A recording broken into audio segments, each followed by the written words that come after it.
Yes, good morning, everybody. As you might have noticed, I'm not Professor Simpfer. He was unfortunately unable to attend, and I'm from Berlin, not from Vienna, but it doesn't matter. So I'm the poor substitute, but I will try my best not to bore you. I also would like to thank the organizing committee for considering me to step in at such short notice, which I was informed just this morning. So the basic concept of the Fontan circulation has already been devised in the middle of the 17th century, which was that of perpetual fluid motion.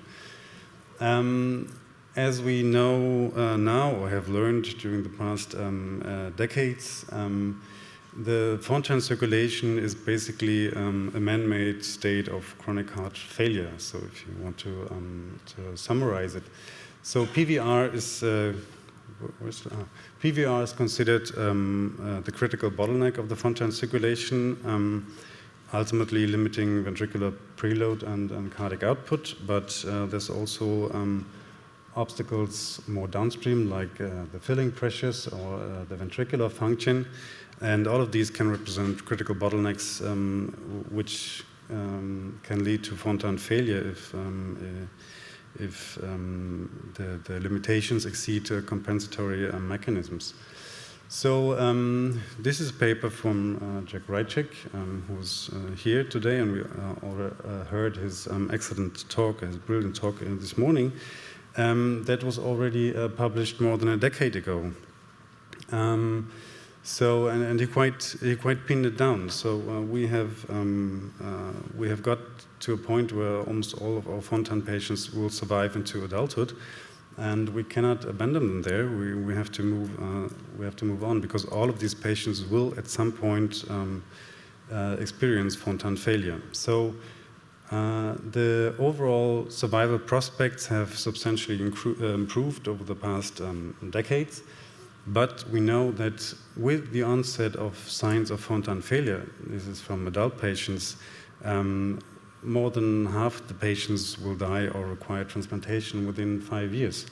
And adult Fontan patients have the highest mortality rates among ACHD patients, and the 5-year risk of death for a 40-year-old Fontan patient resembles that of a 75-year-old person of the average population.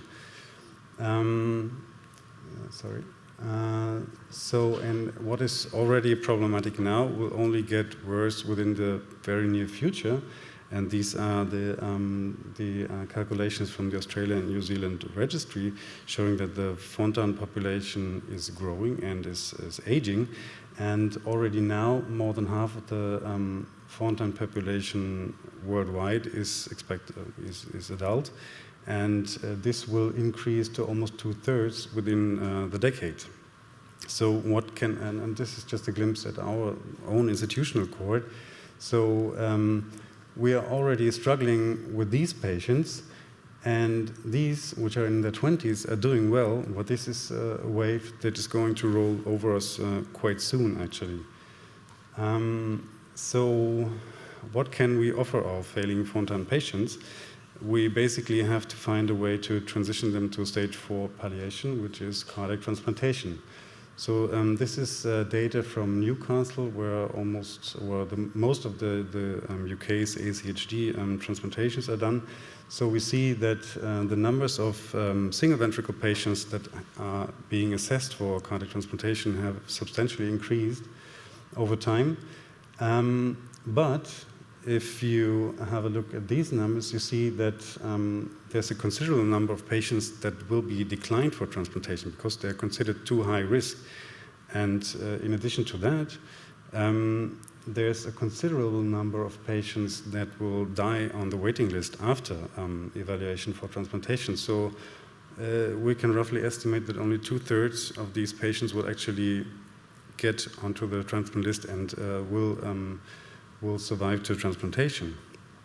And after transplantation, we face the substantial postoperative mortality. So I know that there are centers around the world that have reported significantly better survival rates But these are nationwide data from the US, and I think this figure is quite representative. A quarter of these patients will die from cardiac transplantation.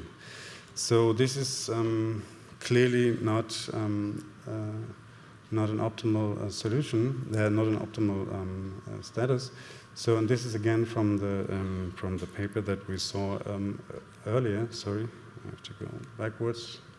So, Jake proposed already more than a decade ago that it shall be the goal that we have the means to provide our failing Fontan patient with some side of subpulmonary assist. By the time that we will celebrate 50 years of the Fontan circulation, we have missed that goal, but I think we have made some substantial progress. So thinking about mechanical support for the failing Fontan circulation, one obvious thought is, okay, the patients have reduced cardiac output. How can we improve cardiac output? We will put in a ventricular assist device to generate more output and hope that it will be sufficient return through the pulmonary vasculature.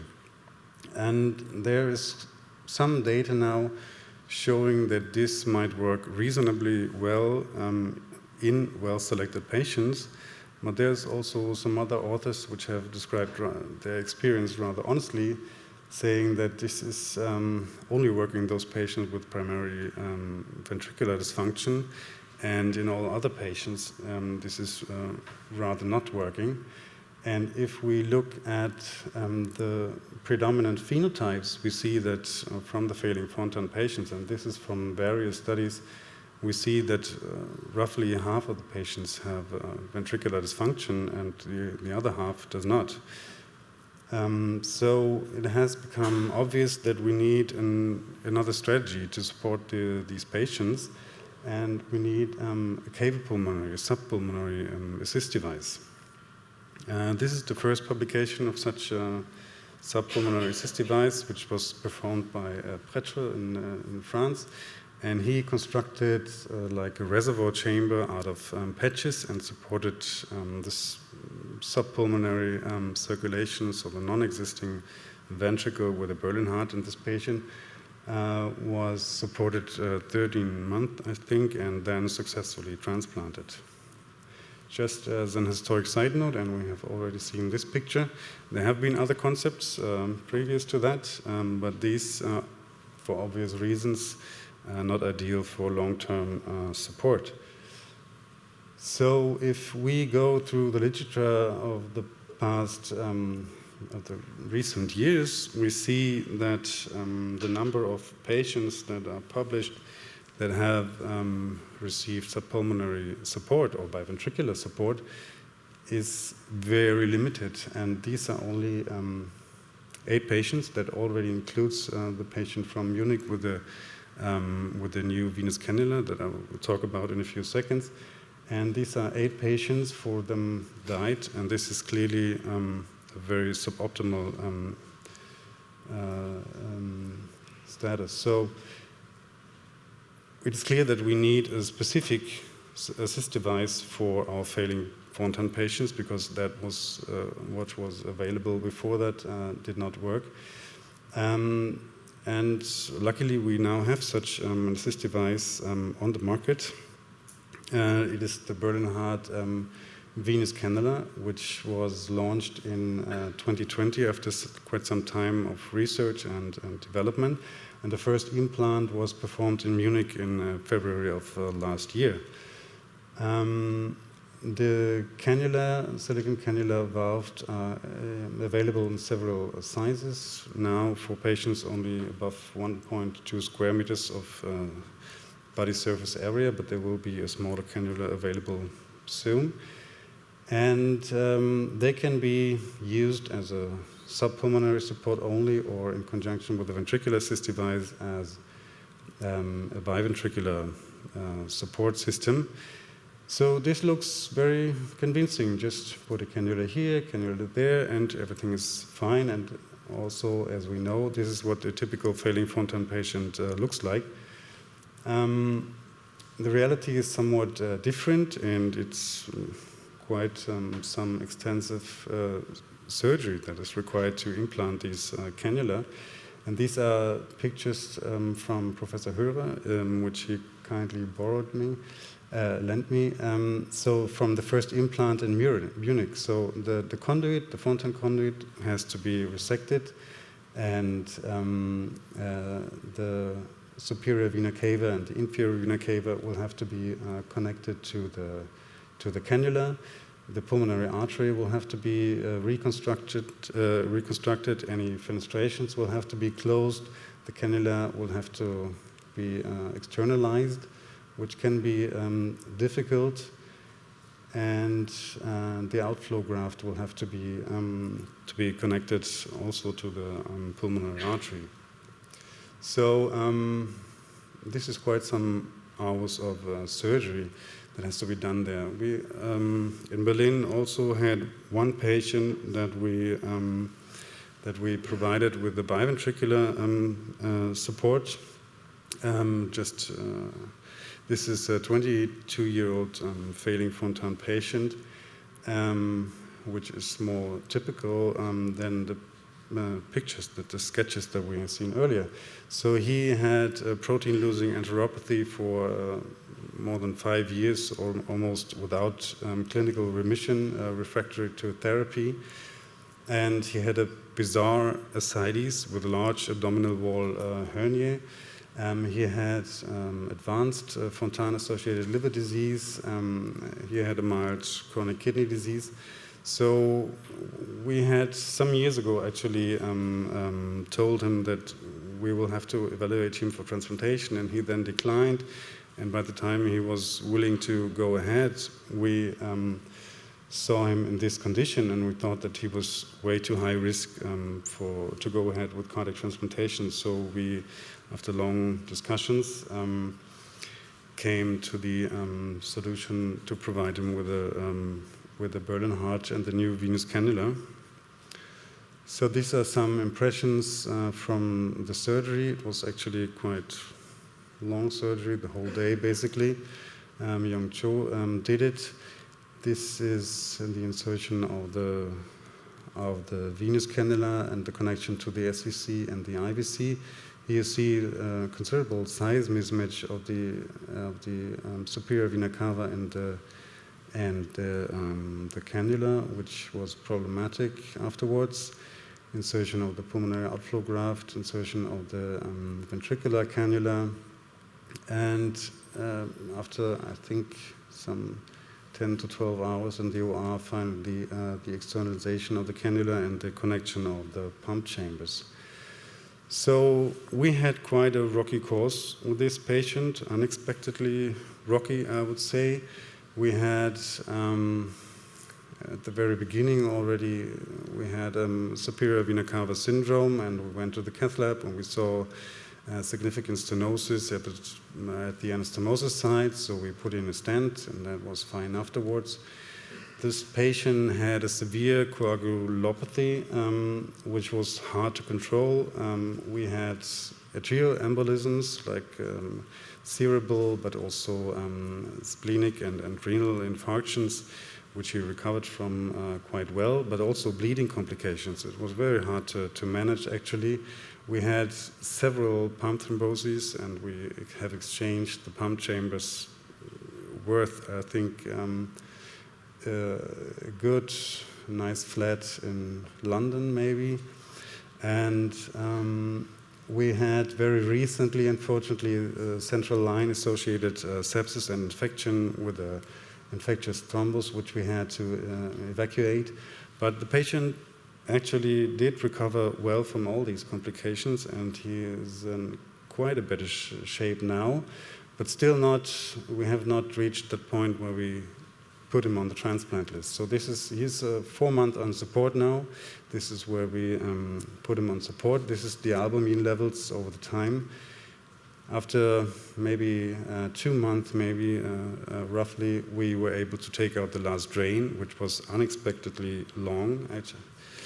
And after 3 months, we were able to discontinue the albumin substitution. So when the protein loss vanished. This is where he got the infection with the thrombus. So with the infection, he again developed protein loss, and we had to restart the albumin infusion, which we are now able to discontinue, and we are now at the point where we might eventually be able to put him on the transplant list. So that was quite a long way. So I think for the sake of time, I will rush it a little bit through the last slides. There are several concepts and a very encouraging lot of research on possible assist devices for Fontan patients, what I think is encouraging. This one we already saw, like concepts of inserting a compressible like conduit, which has to be valved, of course, to direct the blood flow towards the pulmonary artery. There are concepts of insertions of cannula for short-term support, for example, to direct the flow on the left and the right pulmonary artery. These are at a very early stages still. There are concepts of inserting impeller pumps, either implanted or delivered by catheter, which I think is promising and should be pursued. And there are concepts of using available assist devices in the subpulmonary position, which are also still experimental. And these ones I think are quite promising. These are prototypes, one from Europe and one from the US, which are quite advanced actually for continuous flow